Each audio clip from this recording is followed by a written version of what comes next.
तो सबसे पहले उत्तम कुमार देवनाथ जी।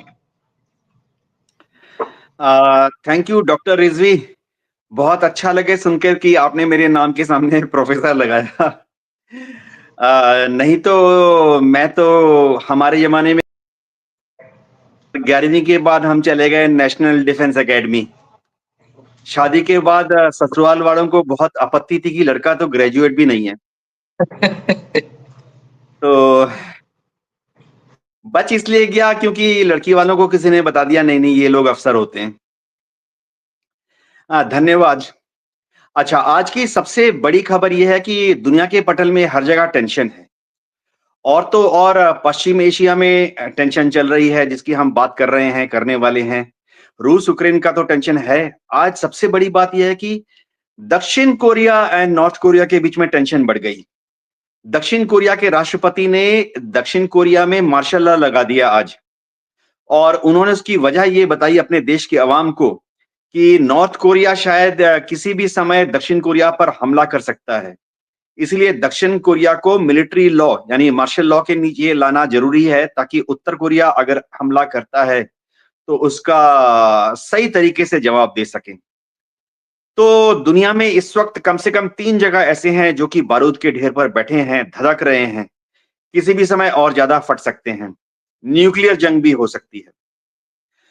अच्छी बात यह है कि आज फिर से मैं हिजबुल्लाह की जो लीडरशिप है उसकी दाद देना चाहूंगा कि इजराइल ने कुछ झूठा सा दावा कर दिया जी, हिजबुल्लाह ने 2 मोटर शेल फायर किए हैं। अब 2 मोटर शेल क्या होते हैं, छोटे छोटे हाथगोले।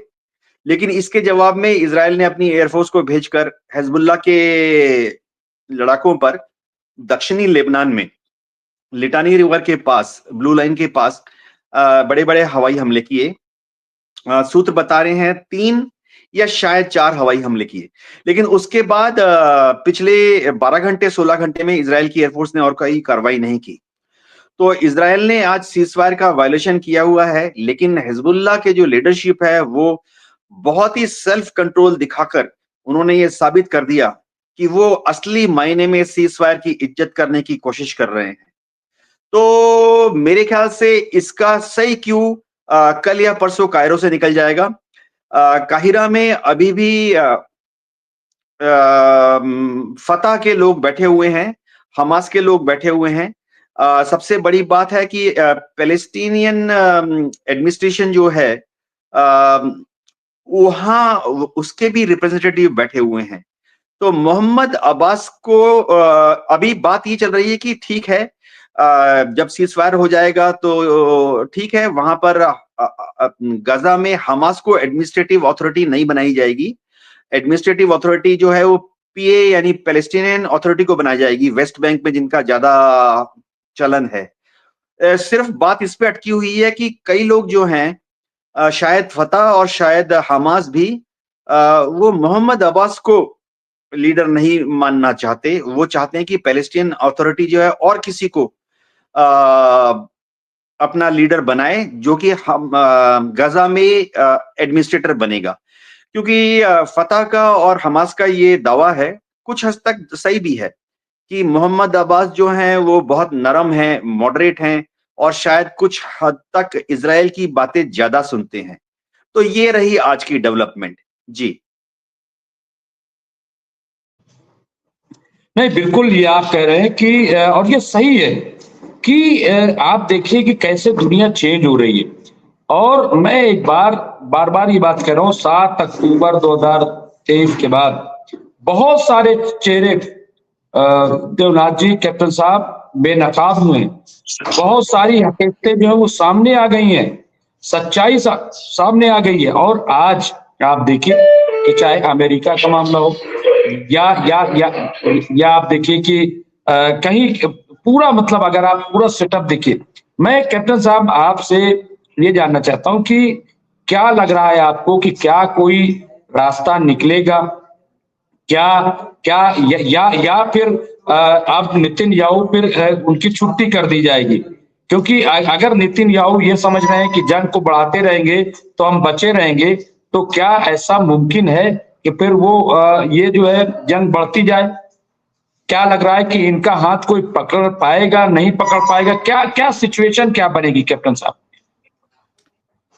जी डॉक्टर रिजवी, जहां तक सवाल नेतन्याहू का है, इजराइल के अंदर उनका बहुत विरोध हो रहा है। विरोध ना सिर्फ उनके ऑपोजिशन पार्टी वाले कर रहे हैं, वरन उनके अपने लिकुद पार्टी के भी कुछ नेता उनका विरोध कर रहे हैं। और तो और आईडीएफ के अंदर भी काफी सारे टॉप लीडर्स हैं जिन्होंने कि ये बयान दिया है कि नेतन्याहू शायद इजराइल के प्रधानमंत्री बनने के योग्य नहीं है। सवाल ये उठता है कि क्या नेतन्याहू को कोई डेमोक्रेटिक तरीके से हटा सकता है? इसकी उम्मीद शायद सिर्फ इजराइल के जुडिशरी सिस्टम पर है, जिसके ऊपर अभी दरोमदार है कि नेतन्याहू के ऊपर जितने करप्शन केस चल रहे हैं, उसमें नेतन्याहू को जिम्मेवार ठहराकर उनको प्रधानमंत्री के पद से हटा सकती है। कम से कम जुडिशरी ऐसा रिकमेंडेशन दे सकती है। एक और चीज है कि जो इजराइल में जो कमीशन ऑफ इंक्वायरी बैठी हुई है, जो कि काम कर रही है ये इंक्वायरी करने के लिए कि 7 अक्टूबर का हमास का हमला कैसे हो गया। वो कमीशन ऑफ इंक्वायरी जो है वो बार-बार नेतन्याहू को बुला रही है कि आप आके हमें बयान दीजिए कि आपसे ये भूल चूक कैसे हो गई। लेकिन नेतन्याहू के जो रिप्रेजेंटेटिव हैं कमीशन ऑफ इंक्वायरी में, उन्होंने आज फिर से दरख्वास्त की है कि नेतन्याहू क्योंकि लड़ाई में बहुत बिजी हैं, और सबसे बड़ी बात है कि नेतन्याहू अब सीज फायर टॉक्स में भी बहुत बिजी हैं। तो नेतन्याहू कमीशन ऑफ इंक्वायरी के सामने आके ये समझाना कि 7 अक्टूबर में नेतन्याहू की भूल कैसे हो गई, चूक कैसे हो गई, उसके लिए फ्री नहीं है। लेकिन ये जो तलवारें हैं ये नेतन्याहू के सिर पर लटक रही हैं, और हो सकता है कि अगर नेतन्याहू जिस दिन भी युद्ध विराम होगा, तुरंत ये कमीशन ऑफ इंक्वायरी और इजराइल की जुडिशरी तुरंत नेतन्याहू को घसीट कर इस तरह का रिकमेंडेशन देगी। देखिए, किसी भी डेमोक्रेटिक कंट्री में जुडिशरी आमतौर पर प्रधानमंत्री को आराम से नहीं हटा सकती है। तो जुडिशरी कम से कम ऐसा रिकमेंडेशन देगी कि इजराइल की नेसेट में ये एक प्रस्ताव पास किया जाए जिसके तहत नेतन्याहू को हटा दिया जाए। अंग्रेजी में शब्द है इम्पीच कर दिया जाए। जी।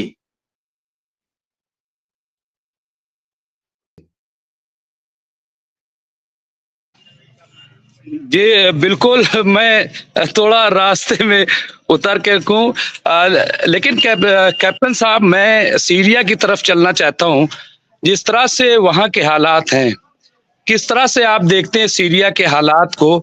क्या क्या वहाँ पे बशरुल असद की हुकूमत बच पाएगी? क्या लग रहा है, क्या इराक, ईरान और रूस वो दहशतगर्दों को शिकस्त दे पाएंगे?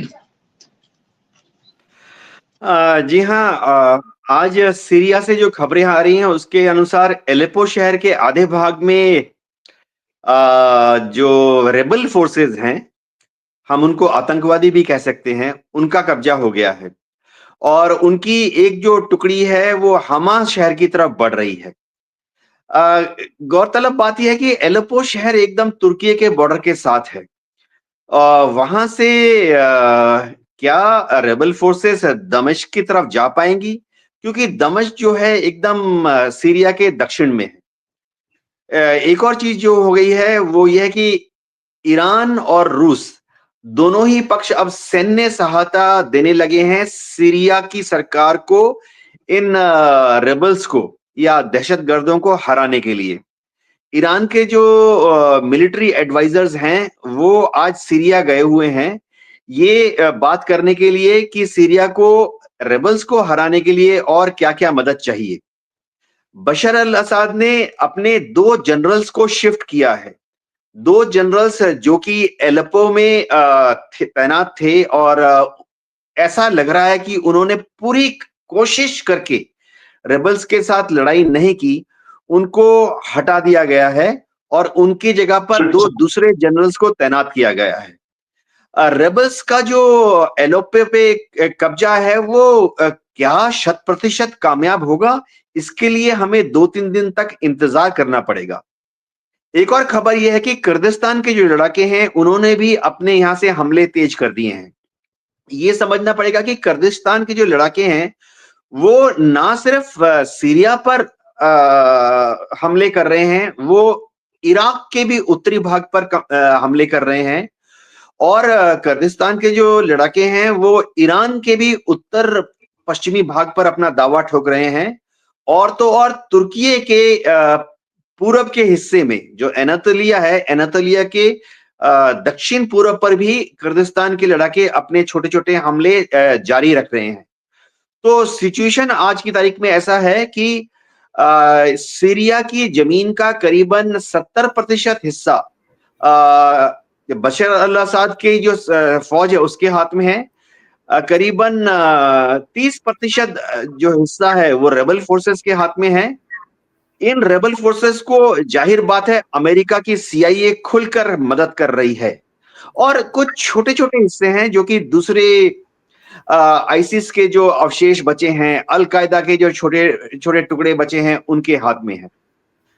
अमेरिका की फौज बहुत मजबूती से इराक में बैठी हुई है। अमेरिका की फौज बहुत मजबूती से जॉर्डन में बैठी है।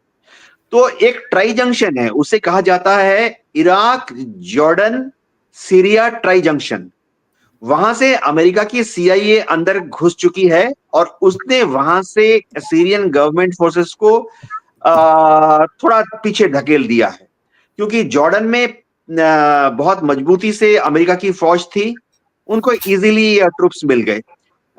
इराक में बहुत मजबूती से अमेरिका की फौज थी, उनको बहुत आसानी से ट्रूप्स मिल गए। दोनों ही फौजों ने ज्वाइन करके जहां पे इराक का और जॉर्डन का बॉर्डर है, सीरिया के साथ लगता है, वहां से वो भी अंदर घुस गए हैं। इसे कहते हैं, हिंदी में कहावत है, बहती गंगा में हाथ धोना।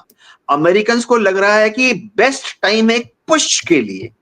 एक जर्मन शब्द है, उसका मतलब है कि दुश्मन पर तब वॉर करो जब दुश्मन एक कदम दो कदम पीछे लेकर अपने को बैलेंस करने की कोशिश कर रहा है। तो अमेरिका को लग रहा है और CIA को लग रहा है कि अभी सही मौका है सारे रेबल फोर्सेस के साथ मिलकर, और तो और अमेरिका की CIA जो है अल कायदा और आईसिस के जो रिमेनेंट्स हैं, बची कुची ताकतें हैं इधर उधर एक आध जो कुछ है, उनकी मदद से दमिश्क की तरफ कूच करने का प्लान बना रही हैं।